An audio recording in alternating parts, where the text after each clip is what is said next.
Hello my dear friend and my dear student, मेरे इस YouTube channel में आप सभी लोगों का स्वागत है। मैं आप लोगों को इसमें यूनिट सेकंड से प्रिंसिपल ऑफ ऑर्गेनाइजेशन बता रहा हूं और प्रिंसिपल ऑफ ऑर्गेनाइजेशन के इस क्रम में मैं आज आप लोगों को सेंट्रलाइजेशन वर्सेज डिसेंट्रलाइजेशन बताने जा रहा हूं, यानी केंद्रीकरण बनाम विकेंद्रीकरण। इस वीडियो में मैं आप लोगों को बताऊंगा केंद्रीकरण क्या होता है, विकेंद्रीकरण क्या होता है। तो आइए चलते हैं अपने वीडियो की तरफ। सेंट्रलाइजेशन एंड डिसेंट्रलाइजेशन, सेंट्रलाइजेशन बनाम डिसेंट्रलाइजेशन।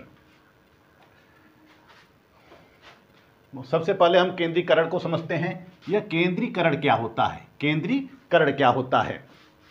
केंद्रीकरण का तात्पर्य होता है कि सत्ता शीर्ष या उसके आसपास एकत्र होनी चाहिए। यानी केंद्रीकरण का मतलब होता है कि जो सत्ता है, शक्ति है, सत्ता शक्ति है, नियम निर्माण की शक्ति, नियम निर्माण की शक्ति, नियम निर्माण की शक्ति, प्रशासन की शक्ति, प्रशासन की शक्ति एक ही जगह केंद्रित होनी चाहिए। यानी कि पूरे देश का प्रशासन जो है वह एक ही संस्था के द्वारा किया जाए या एक केंद्र के द्वारा किया जाए। समस्त प्रांतों का प्रशासन जब एक ही संस्था के द्वारा या एक पूरे देश का प्रशासन एक केंद्रीय सरकार के द्वारा किया जाता है। केंद्रीय सरकार यह क्या होती है? केंद्रीय सरकार। जब पूरे देश का शासन केंद्रीय सरकार के द्वारा किया जाता है और प्रांतों को कोई अधिकार नहीं होता है, तो उसको हम केंद्रीकरण शासन पद्धति कहते हैं। यानी जो सत्ता होती है वह शीर्ष पे एकत्रित होती है। सत्ता कहाँ एकत्रित होती है? सत्ता कहाँ पर होती है? यहाँ पर शीर्ष पर सत्ता होती है, शीर्ष पर सत्ता होती है। और प्रांतों का जो प्रशासन किया जाता है, प्रांतों का प्रशासन जो किया जाता है इस शीर्ष अधिकारी के द्वारा, नामित अधिकारी के द्वारा किया जाता है। यानी कि प्रांतों के लिए जो ये शीर्ष अधिकारी होता है, जो केंद्रीय सरकार होती है, वो प्रांतों के लिए एक गवर्नर की नियुक्त करती है, प्रशासक की नियुक्त करती है और उसी प्रशासक के द्वारा शासन चलाया जाता है, शासन संचालित किया जाता है। यानी कि प्रांतों की अपनी खुद की सरकार नहीं होती है, प्रांतों का खुद का कोई दायित्व नहीं होता है। सारा दायित्व किसका होता है? केंद्र का होता है। सारा दायित्व केंद्र का होता है। यानी कि कार्यपालिका संबंधी शक्तियाँ, विधायी शक्तियाँ, न्यायिक शक्तियाँ सब कुछ केंद्रीय सरकार के अधीन कार्य करती है। तो इसको हम क्या कहते हैं? केंद्रीकरण कहते हैं। केंद्रीकरण यानी कि केंद्र की सारी शक्तियों का जब सारी शक्तियाँ यानी कि स्थानीय स्तर की शक्तियाँ, मध्य स्तर की शक्तियाँ जब केंद्र की तरफ उन्मुख हो जाती हैं, सब केंद्र की मुंह देखती रहती हैं और केंद्र से आदेश प्राप्त करती रहती हैं, वह बिना केंद्र के आदेश का कोई कार्य नहीं कर सकती है। तो ऐसी व्यवस्था को हम केंद्रीकरण कहते हैं या सेंट्रलाइजेशन कहते हैं। जबकि डिसेंट्रलाइजेशन क्या होता है? ये डिसेंट्रलाइजेशन का मतलब होता है कि जब सत्ता विभिन्न केंद्रों में विभाजित कर दिया जाए, विभिन्न संस्थाओं में विभाजित कर दिया जाए, प्रांतीय स्तर पे खुद की सरकार निर्माण करने का प्रांतों को अधिकार दे दिया जाए, प्रांतों की अपनी सरकार हो, प्रांत स्वतंत्रता से स्वायत्तापूर्वक निर्णय ले सकें। यानी कि स्वतंत्रतापूर्वक स्वायत्तापूर्वक निर्णय लेने का अधिकार जब प्रांतों को दे दिया जाता है या छोटी छोटी संस्थाओं को दे दिया जाता है, यानी कि सत्ता और शक्तियाँ अनेक समूहों में स्थानांतरित कर दी जाती हैं, तो इस पद्धति को हम विकेंद्रीकरण कहते हैं। यानी कि विकेंद्रीकरण क्या होता है? अनेक व्यक्तियों या इकाइयों के मध्य सत्ता विभाजन की व्यवस्था को विकेंद्रीकरण कहते हैं। जैसा कि यल डिवाइड कहते हैं, यल डिवाइड का कहना है कि प्रशासन में निम्न तल से उच्च तल की ओर प्रशासकीय सत्ता के हस्तांतरण की प्रक्रिया को केंद्रीकरण कहते हैं, जबकि इसके विपरीत व्यवस्था को हम विकेंद्रीकरण कहते हैं। यानी कि जब केंद्रीय कार्यालयों को अधिक शक्तियां प्रदान कर दी जाती हैं तो वह व्यवस्था केंद्रित हो जाती है अथवा केंद्रीकरण के निकट हो जाती है। और यदि क्षेत्रीय कर्मचारियों को पर्याप्त शक्तियां दी जाती हैं या क्षेत्रीय संस्थाओं को पर्याप्त शक्तियां दी जाती हैं तो वह व्यवस्था क्या हो जाती है? विकेंद्रीकृत व्यवस्था हो जाती है या विकेंद्रीकृत संगठन कहते हैं। देखिए, ये जो विकेंद्रीकरण होता है, विकेंद्रीकरण ये दो प्रकार से होता है। विकेंद्रीकरण दो प्रकार से होता है। विकेंद्रीकरण, एक विकेंद्रीकरण होता है राजनीतिक होता है, राजनीतिक होता है। दूसरा विकेंद्रीकरण क्या होता है? प्रशासकीय होता है। राजनीतिक और प्रशासकीय, ये दो प्रकार का विकेंद्रीकरण होता है। राजनीतिक विकेंद्रीकरण का तात्पर्य यह होता है कि जो राजनीतिक सत्ता होती है उसको छोटे छोटे समूहों में, छोटे छोटे संस्थाओं में बांट दी जाती है। यानी कि निम्न तलों पर राजनीतिक सत्ता का भी स्थापना की जाती है। यानी कि राजनीतिक विकेंद्रीकरण में शासन के नवीन तलों की स्थापना की जाती है। यानी कि शासन के जो स्तर होते हैं वह कई स्तर बना दिए जाते हैं। केंद्रीय स्तर की, एक केंद्रीय स्तर की शासन, केंद्रीय स्तर पर शासन की स्थापना की जाती है। फिर प्रांतीय स्तर पर शासन की स्थापना की जाती है। फिर उसके पश्चात जिला स्तर पर, ग्राम स्तर पर शासन की व्यवस्था की जाती है। यानी कि शासन की व्यवस्था की जाती है जब सरकार या संविधान के द्वारा कुछ शक्तियां स्वशासित संस्थाओं को या स्थानीय संस्थाओं को बांट दी जाती है या सौंप दी जाती है, तो वह व्यवस्था विकेंद्रीकृत प्रणाली कहलाती है। वह व्यवस्था विकेंद्रीकृत प्रणाली कहलाती है। और जो ये प्रशासकीय विकेंद्रीकरण होता है, जो प्रशासकीय विकेंद्रीकरण होता है, यह भी नियम संगत होता है, कानून संगत होता है। जो प्रशासकीय अधिकारी होते हैं उनको भी शक्तियां दे दी जाती हैं, सत्ता दे दी जाती हैं कि वह स्थानीय स्तर पर शासन व्यवस्था को संचालित करें, वह स्थानीय स्तर पर शासन व्यवस्था को संचालित करें। और जो प्रशासन होता है वह जनता के प्रति रिस्पॉन्सिबल होता है। जनता और प्रशासन का संबंध काफ़ी निकट का होता है। यानी जनता और प्रशासन को आपस में संयुक्त कर दिया जाता है। जैसे हम अपने भारतीय शासन व्यवस्था का उदाहरण ले सकते हैं। इस भारतीय शासन व्यवस्था को बहुत अच्छी तरह से हम समझ सकते हैं कि हमारे भारतीय शासन व्यवस्था में केंद्रीकरण और विकेंद्रीकरण की दोनों की पद्धति दी गई है। यानी कि हमारा भारतीय संविधान एकात्मक भी है और संघात्मक है। जिस तरह से ब्रिटेन की शासन व्यवस्था को हम दे सकते हैं कि ब्रिटेन में एकात्मक शासन पद्धति है, यानी कि शक्तियों का केंद्रीकरण है। वहाँ पर एक ही कार्यपालिका है, एक ही व्यवस्थापिका है, एक ही न्यायपालिका है। इसके साथ ही साथ फ्रांस की शासन व्यवस्था को हम देख सकते हैं कि वहाँ भी एकात्मक शासन व्यवस्था है। यानी कि वहाँ प्रांत की सरकारें नहीं होती हैं। सरकार किसके द्वारा गठन, वहाँ पर प्रांतों में प्रशासक की नियुक्ति की जाती है। वहाँ पर चुनाव, प्रांतों के लिए अलग से चुनाव नहीं होते हैं, वहाँ प्रशासकों की नियुक्ति की जाती है। और यह प्रशासकों की नियुक्ति पूर्ण रूप से केंद्रीय सरकार के द्वारा की जाती है, प्रधानमंत्री और राष्ट्रपति के द्वारा की जाती है। तो इस व्यवस्था को हम अपने भारतीय संदर्भ में भी देख सकते हैं कि भारत में जो राष्ट्रपति और राज्यपाल का संबंध है, यह एकात्मक शासन व्यवस्था को दर्शाता है, राज्यपाल का संबंध। और यहाँ पर प्रधानमंत्री और मुख्यमंत्री का जो संबंध होता है वह विकेंद्रीकृत व्यवस्था को दर्शाता है। यानी कि राज्यपाल का निर्वाचन नहीं होता है। राज्यपाल की नियुक्ति किसके द्वारा की जाती है? पूर्ण रूप से राष्ट्रपति के द्वारा की जाती है। और जिस तरह से राष्ट्रपति पूरे देश का मुखिया होता है, इसी तरह से राज्यपाल प्रांतों का मुखिया होता है। वह राष्ट्रपति के दिशा निर्देशों के अनुरूप प्रांतों का शासन करता रहता है। तो इसको हम एकात्मक शासन व्यवस्था की श्रेणी में ले सकते हैं या इसको केंद्रीकृत प्रणाली कह सकते हैं।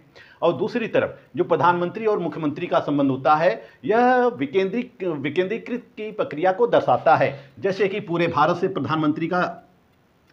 से लोकसभा का निर्वाचन किया जाता है। लोकसभा का जो बहुमत दल का नेता होता है उसको राष्ट्रपति जो होता है वो प्रधानमंत्री के पद पर नियुक्त करता है। तो पूरे प्रांतों से लोकसभा का निर्वाचन होता है। तो पूरे देश का प्रशासक कौन हो जाता है? प्रधानमंत्री हो जाता है। हमारे यहाँ दो प्रकार की कार्यपालिका है, एक वास्तविक कार्यपालिका है, एक नाममात्र की कार्यपालिका है। तो नाममात्र की कार्यपालिका या संवैधानिक कार्यपालिका हम राष्ट्रपति को कहते हैं। राष्ट्रपति नाममात्र की कार्यपालिका या संवैधानिक कार्यपालिका होता है। वहीं प्रधानमंत्री जो होता है वह वास्तविक कार्यपालिका होता है। हमारे यहाँ दो प्रकार की कार्यपालिका पाई जाती है, एक नाममात्र की, दूसरी वास्तविक कार्यपालिका है। तो मुख्यमंत्री का निर्वाचन होता है। मुख्यमंत्री का भी प्रांतों के द्वारा निर्वाचन होता है। प्रांत का मुखिया कौन होता है? प्रांत का मुखिया मुख्यमंत्री होता है। मुख्यमंत्री की नियुक्ति भी राज्यपाल के द्वारा की जाती है। यहाँ प्रधानमंत्री की नियुक्ति किसके द्वारा की जाती है? राष्ट्रपति के द्वारा की जाती है। मुख्यमंत्री की नियुक्ति किसके द्वारा की जाती है? राज्यपाल के द्वारा की जाती है। पूरे देश के लिए संसद होती है। संसद ही पूरे देश के लिए विधियां बनाती है। लेकिन प्रांतों के लिए विधानमंडल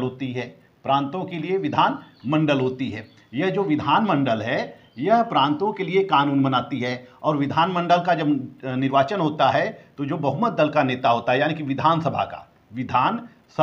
विधानसभा में जिस दल को बहुमत होता है उसी दल की सरकार बनती है। इसी तरह से हम जिला स्तर पर भी देख सकते हैं, यानी कि शासन व्यवस्था का सत्ता का पूर्ण रूप से विकेंद्रीकरण की प्रक्रिया अपनाई गई है, सत्ता की विकेंद्रीकरण की प्रक्रिया अपनाई गई है। इसी तरह से जिला में देख सकते हैं कि जिला पंचायत का निर्वाचन होता है, पूरे जिला को कई जोन में बांट दिया जाता है और जिला पंचायत का निर्वाचन किया जाता है, जिला पंचायत अध्यक्ष का निर्वाचन किया जाता है, जिला पंचायत सदस्य का निर्वाचन किया जाता है। इसी तरह से हम ब्लॉक स्तर पर देख सकते हैं, ब्लॉक स्तर पर भी देख सकते हैं कि ब्लॉक डेवलपमेंट कमेटी होती है, उसके लिए हर गांव से एक प्रतिनिधि का चुनाव किया जाता है। तो हमारे यहाँ पंचायती राज व्यवस्था, हम तो भारत के अंतर्गत जो पंचायती राज व्यवस्था है यह विकेंद्रीकृत शासन प्रणाली का उदाहरण है। सरकार के द्वारा, शासन के द्वारा, संविधान के द्वारा स्थानीय संस्थाओं को भी शक्तियां सौंप दी गई हैं। जैसे पंचायती राज व्यवस्था, यानी कि ग्राम पंचायत स्तर पे, ग्राम सभा स्तर पे ग्राम पंचायत होती है, मध्यवर्ती स्तर पे क्षेत्र पंचायत होती है, जिला लेवल पर जिला पंचायत होती है। इसी तरह से पूरे प्रांतों के लिए प्रांतीय सरकार का गठन किया जाता है, पूरे भारत के लिए केंद्रीय सरकार का गठन किया जाता है। तो सत्ता का विकेंद्रीकरण होता रहता है। तो जब सत्ता कई भागों में बांट दी जाती है और सबको शक्तियां दे दी जाती हैं, सबको स्वतंत्रता दी जाती है, यानी कि निर्णय लेने की स्वतंत्रता दे दी जाती है, तो वह प्रक्रिया जो होती है डिसेंट्रलाइजेशन कहलाती है। तो इस तरह से हम देखते हैं कि केंद्रीकृत शासन प्रणाली के अंतर्गत शक्तियां एक केंद्र में निहित होती हैं, शक्तियां एक केंद्र में निहित होती हैं। और विकेंद्रीकरण शासन प्रणाली के अंतर्गत शक्तियां विभिन्न केंद्रों में निहित होती हैं, प्रांतीय स्तर पर, स्थानीय स्तर पर विभिन्न केंद्रों में निहित होती है। जैसे कि राज्य स्तर पर विभिन्न संस्थाएं हैं, विभिन्न प्रशासकीय विभागों की स्थापना की गई हैं और हर राज्य स्तर पे विभिन्न प्रशासन के प्रशासकीय क्षेत्र होते हैं, जिन्हें हम मंडल के रूप में, क्षेत्र के रूप में, जिले के रूप में विभाजित कर सकते हैं। और ये अपनी अपनी सीमा के अंतर्गत कार्य करते रहते हैं, प्रशासन का संचालन करते रहते हैं, शक्तियाँ प्राप्त करते रहते हैं। तो इस प्रकार प्रादेशिक विकेंद्रीकरण के अंतर्गत केंद्रीय सत्ता द्वारा निर्णय करने के कुछ अधिकार क्षेत्र, तकनीकी या व्यवसायिक विशेषज्ञों के निकायों को सौंप दिए जाते हैं। यानी कि सत्ता निर्णय करने की शक्ति जो होती है वह कुछ तकनीकी लोगों को सौंप दिया जाता है, कुछ विशेषज्ञ लोगों को सौंप दिया जाता है और स्थानीय संस्थाओं को सौंप दिया जाता है। तो यह प्रक्रिया विकेंद्रीकरण कहलाती है। जैसे हम देख सकते हैं कि विश्वविद्यालय यह स्वायत्त निकाय है, अखिल भारतीय चिकित्सा परिषद यह भी अपने क्षेत्र में निर्णय कर सकती है, बार एसोसिएशन यह भी अपने क्षेत्र में निर्णय कर सकती है, विश्वविद्यालय अनुदान आयोग यानी कि हायर एजुकेशन के क्षेत्र में विश्वविद्यालय अनुदान आयोग यह नियम बनाती है, यूजीसी नियम बनाती है। केंद्रीय समाज कल्याण मंडल आदि ऐसे कुछ संस्थाएं हैं जो कि स्वतंत्र रूप से निर्णय लेती हैं, जिस पर केंद्रीय सरकार का कोई प्रेशर नहीं रहता है, कोई दबाव नहीं रहता है। आइए अब देखते हैं केंद्रीकरण और विकेंद्रीकरण से लाभ और हानि।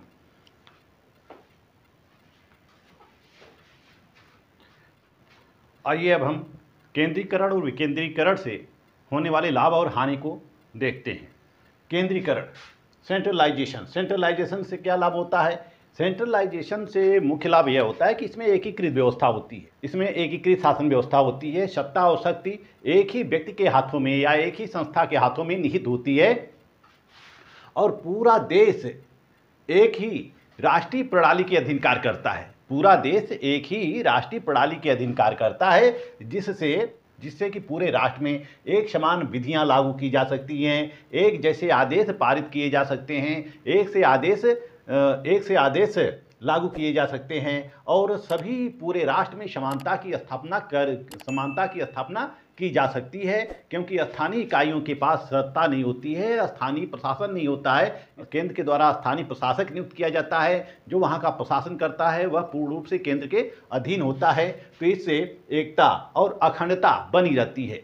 एकीकृत शासन प्रणाली से या केंद्रीकृत शासन प्रणाली से राष्ट्र की एकता और अखंडता सुरक्षित रहती है।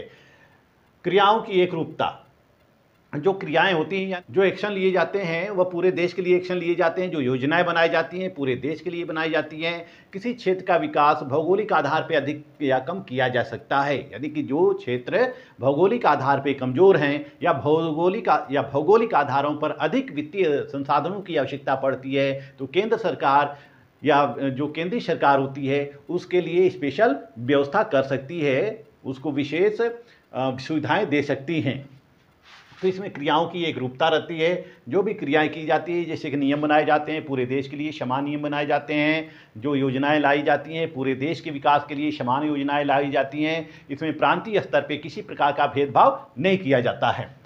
संकट काल में सहायक, क्योंकि जो निर्णय होता है वह एक ही व्यक्ति या एक ही संस्था को लेना होता है। इस केंद्रीकृत शासन प्रणाली में निर्णय एक ही व्यक्ति के द्वारा या एक ही संस्था के द्वारा या एक ही केंद्रीय सरकार के द्वारा निर्णय लेना होता है। इसमें प्रांतों की इच्छा के ऊपर निर्भर नहीं होते हैं, यह निर्णय लेने में स्वतंत्र होते हैं। इसलिए संकट काल में यह अत्यधिक सहायक हो सकते हैं। संकट काल में केंद्रीकृत शासन प्रणाली एकीकृत शासन प्रणाली आसानी से सामना कर सकती है, वह त्वरित निर्णय ले सकती है और उचित कदम उठा सकती है, यानी कि उचित निर्णय ले सकती है। तो यह जो सेंट्रलाइज्ड गवर्नमेंट होती है, यह संकट काल के लिए उपयुक्त कही जाती है और यह सबसे बड़ा गुण है कि संकट काल के लिए यह बहुत ही उपयुक्त होती है। जैसे हम देखते हैं कि भारत में समय समय पर जब भी संकट काल आया है तब आपातकालीन स्थितियां लागू कर दी गई हैं और केंद्र को सारी शक्तियां सौंप दी गई हैं। केंद्रीय सरकार या केंद्रीय संसद को सारी शक्तियां सौंप दी गई हैं। राज्यों की सरकारें जो होती हैं उनका महत्व नहीं रह जाता है, उनको या तो उनको भंग कर दिया जाता है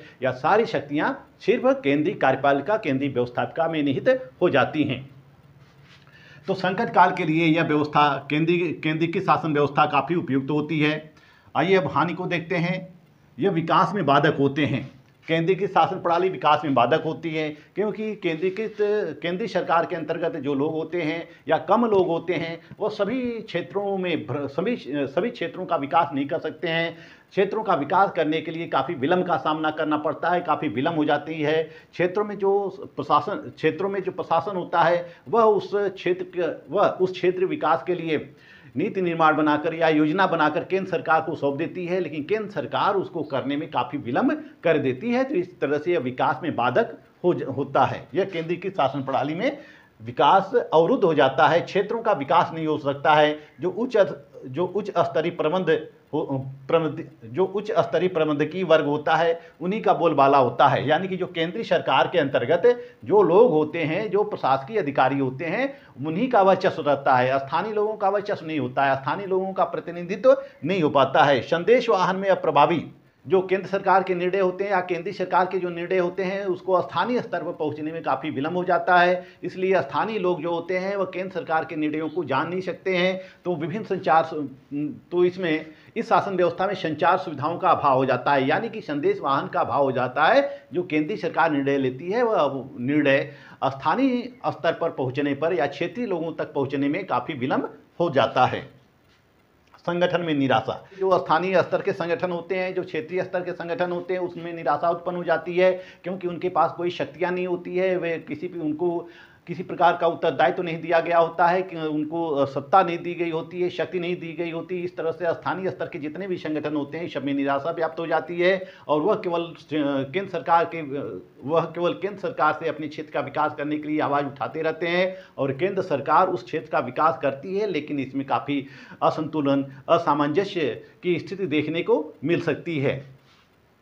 निर्णय में विलम्ब, केंद्र सरकार स्थानीय क्षेत्र का विकास करने के लिए केंद्र सरकार जो निर्णय लेती है तो निर्णय तो ले लेती है, लेकिन स्थानीय स्तरों का जो विकास है वह काफ़ी विलम्ब से होता है, यानी कि इसमें निर्णय में विलम्ब होता है क्योंकि केंद्र सरकार के पास विभिन्न कार्य होते हैं, विभिन्न क्षेत्र होते हैं, पूरे प्रांत पूरे देश को देखना होता है, पूरे देश का विकास करना होता है, पूरे राष्ट्र का विकास करना होता है। इसमें कार्यों की अधिकता होती है, यानी कि अतिभार होता है, कार्यों में अतिभार होता है। इसलिए जो स्थानीय स्तर के जो विषय आते हैं या क्षेत्रीय विकास के जो मुद्दे आते हैं वह फाइलों में दब जाते हैं। काफ़ी विलम्ब से या काफ़ी देर से उन फाइलों पर निर्णय हो सकते हैं। तो केंद्र के पास कार्यों की अधिकता रहती है या कार्यों का अतिभार होता है, जिसके कारण यह निर्णय लेने में विलम्ब करते हैं, योजना बनाने में विलम्ब करते हैं। यह क्रमिक रूप से क्षेत्रीय स्तर पर विकास का कार्य करते रहते हैं। तो केंद्रीकरण से हमें लाभ भी हो सकते हैं और हानि भी होती है। आइए अब देखते हैं डिसेंट्रलाइजेशन। विकेंद्रीकरण से लाभ और हानि क्या होते हैं? विकेंद्रीकरण वर्तमान व्यवस्था में हम देख सकते हैं कि जो डिसेंट्रलाइजेशन है, यह सबसे अच्छी शासन प्रणाली है। इस शासन व्यवस्था से कार्य और शक्तियां का विभाजन होता है। जो कार्य होते हैं यानी कि केंद्रों के ऊपर कार्यों की अधिकता नहीं होती है या अति भार नहीं होता है। अति भार का मतलब कि अत्यधिक भार, कार्यों का अतिभार नहीं होता है। स्थानीय स्तर पे जो नियम होते हैं, जो समस्याएं होती, स्थानीय स्तर पे जो समस्याएं होती हैं उनका त्वरित समाधान किया जाता है। उन समस्याओं का त्वरित समाधान किया जाता है, जल्दी निर्णय लिए जाते हैं। जो कार्य होती है, शक्ति होती है, चूंकि इसकी कार्य और शक्तियों का विभाजन हो जाता है। केंद्रीय सरकार जो है कुछ स्तर पर निर्णय लेने की शक्ति, नियम बनाने की शक्ति स्थानीय सरकार को सौंप देती है। जैसे कि हम देख सकते हैं कि हमारे भारतीय संविधान के अंतर्गत 3 प्रकार की सूचियां बनाई गई है। एक संघ सूची है, दूसरी समवर्ती सूची है, दूसरी राज्य सूची है, संघ सूची, राज्य सूची और समवर्ती सूची। यह 3 प्रकार की सूचियां हमारे भारतीय संविधान के अंतर्गत है। और एक है अवशिष्ट विषय, जिसको कि केंद्र सरकार को दिए गए हैं। तो संघ सूची पर कानून बनाने का अधिकार किसको है? केंद्र सरकार को है। केंद्र सरकार पूरे भारत के लिए कानून बना सकती है, तो यह केंद्रीकृत शासन प्रणाली के अंतर्गत आ गई। राज्य सूची पर कानून बनाने का अधिकार किसको है? राज्य को है, यानी कि राज्य के विधानमंडल को है या राज्य सरकार को है। तो यह विकेंद्रीकृत शासन व्यवस्था के अंतर्गत आ गई। और इसी तरह से समवर्ती सूची पर कानून दोनों बना सकते हैं, संघ भी और राज्य भी बना सकता है। लेकिन यदि किसी स्थिति में एक ही विषय पर समवर्ती सूची के एक ही विषय पर राज्य सरकार भी कानून बनाए और संघ सरकार भी कानून बनाए, तो ऐसी स्थिति में संघ के द्वारा बनाया गया कानून मान्य होता है और राज्य के द्वारा बनाया गया कानून निष्प्रभावी हो जाता है या निरसित हो जाता है। यानी कि केंद्र के द्वारा या संघ सरकार के द्वारा बनाया गया कानून ही प्रभावी होता है। तो हम देखते हैं कि भारतीय संविधान के अंतर्गत शक्तियों का बंटवारा किया गया है, कार्यों का बंटवारा किया गया है कि संघ के लिए या केंद्र के लिए कौन कार्य करेगा और राज्य के लिए कौन कार्य करेगा। इसके अलावा हमारे संविधान में पंचायती राज व्यवस्था की स्थापना की गई है। 73वें और 74वें संवैधानिक संशोधन के अधीन नगर पालिका प्रशासन और ग्रामीण प्रशासन, ये 2 सूचियां बनाई गई हैं। 73वां संवैधानिक संशोधन वह पंचायती राज व्यवस्था से संबंधित है, ग्रामीण प्रशासन से संबंधित है। जो 74वां संविधान संशोधन है वह नगरीय प्रशासन से संबंधित है, यानी कि नगरों का विकास कैसे किया जाए, नगरों का प्रशासन कैसे किया जाए और स्थानीय स्तर पर ग्रामीणों का विकास कैसे किया जाए, ग्रामीणों का प्रशासन कैसे किया जाए, यह संवैधानिक उपबंध दे दिए गए हैं। संविधान के अंतर्गत संवैधानिक उपबंध दे दिए गए हैं, जिसके अंतर्गत ग्राम स्तर पे प्रधान का निर्वाचन किया जाता है। इसी तरह से क्षेत्र स्तर पे क्षेत्र प्रमुख का निर्वाचन किया जाता है। जिला स्तर पे जिला प्रमुख यानी कि जिला पंचायत अध्यक्ष का निर्वाचन किया जाता है। यानी कि हर जिला का एक प्रशासकीय निकाय होता है। हर जिला का एक प्रशासकीय निकाय होता है जो राज्य सरकार के द्वारा फंड प्राप्त करते रहते हैं, धन प्राप्त करते रहते हैं और अपने क्षेत्र का विकास करते हैं। इस तरह से सत्ता का विभाजन कर दिया जाता है, कार्यों का विभाजन कर दिया जाता है। इससे क्षेत्र का विकास अत्यधिक होता है, क्षेत्र का विकास शीघ्रता से हो सकता है और क्षेत्र की समस्याओं का निदान त्वरित ढंग से किया जा सकता है।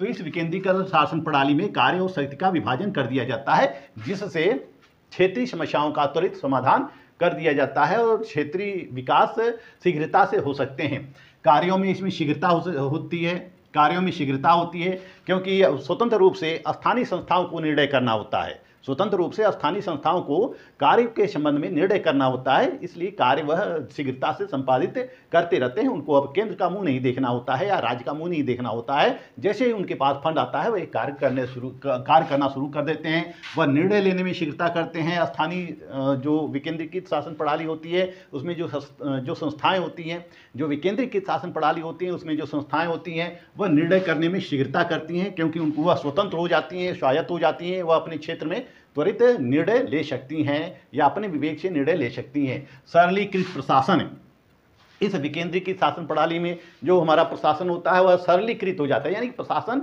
अत्यधिक सरल हो जाता है। जैसे कि केंद्रीकृत शासन प्रणाली में देखते हैं कि शीर्ष पर एक प्रधानमंत्री या राष्ट्रपति होता है, फिर प्रांतों के लिए गवर्नर होते हैं। तो इस तरह से जो केंद्रीकृत शासन प्रणाली होती है वह जटिल हो जाती है, लेकिन विकेंद्रीकृत शासन प्रणाली यह अत्यधिक सरल हो जाती है। हम आसानी से इसको देख सकते हैं और सरलतापूर्वक इस विकेंद्रीकृत शासन प्रणाली में सरलतापूर्वक कार्य किया जा सकता है। इसके अलावा इसमें जो जनता के प्रतिनिधि होते हैं वह भी भाग लेते हैं। जनता को राजनीतिक शिक्षा प्राप्त होती है, जनता भी प्रशासन में हिस्सेदारी लेती है, जनता को प्रशासन का ज्ञान होता है, प्रशासनिक पहलुओं का ज्ञान प्राप्त करती है और जनता भी विभिन्न समस्याओं का समझ सकती है, जनता भी विवेक से निर्णय ले सकती है, जनता भी सरकार में हिस्सेदारी करती है। तो विकेंद्रीकरण का सबसे बड़ा यह लाभ होता है कि इसमें जनता का प्रतिनिधित्व सुनिश्चित हो पाता है, पर्याप्त रूप से सुनिश्चित हो पाता है, जबकि केंद्रीय शासन प्रणाली में जनता का प्रतिनिधित्व पर्याप्त रूप से सुनिश्चित नहीं हो पाता है। लेकिन केंद्रीय शासन प्रणाली में कुछ हानियां भी होती हैं। इसमें अराजकता को बढ़ावा मिलता है, विभिन्न दलों का अस्तित्व हो जाता है, विभिन्न गुटों का अस्तित्व हो जाता है, विभिन्न दबाव समूहों का अस्तित्व हो जाता है, जो आपस में सत्ता के लिए लड़ते रहते हैं, शक्ति के लिए लड़ते रहते हैं, एक दूसरे को नीचा दिखाने का प्रयास करते रहते हैं। समन्वय का अभाव, इसमें विभिन्न संस्थाएं होती हैं और उन संस्थाओं में समन्वय का अभाव हो सकता है, या केंद्र और राज्य में अभाव हो सकता है। जैसे राज्य में यदि दूसरी सरकार है, केंद्र में दूसरी सरकार है, राज्य में दूसरी पार्टी की सरकार है और केंद्र में दूसरी पार्टी की सरकार है, तो इस तरह से विरोधी होने के कारण उनमें समन्वय की कमी हो सकती है, समन्वय का अभाव हो सकता है, सामंजस्य का अभाव हो सकता है। पंचायती राज व्यवस्था के अंतर्गत विभिन्न संस्थाएं होती हैं, उन संस्थाओं में भी समन्वय का अभाव हो सकता है। इसमें जो बजट होता है स्थानीय स्वशासन में, यह बजट राज्य से प्राप्त करते रहते हैं या केंद्र से प्राप्त करते रहते हैं, तो बजट में काफ़ी विलम्ब होता है, जिससे इनका विकास कार्य अवरुद्ध हो जाता है, कार्य रुक जाते हैं। संसाधन का अभाव होता है, इनके पास वित्तीय संसाधनों का अभाव होता है।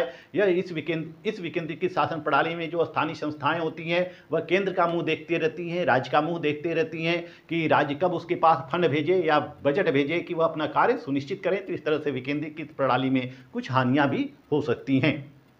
लेकिन कुल मिलाकर जो वर्तमान समय में जो विकेंद्रीकृत शासन प्रणाली है, यह सबसे अच्छी साबित हुई है। इसमें जनप्रतिनिधित्व की भागीदारी बढ़ी है और इसमें निर्णय लेने में, कार्यों को करने में शीघ्रता होती है।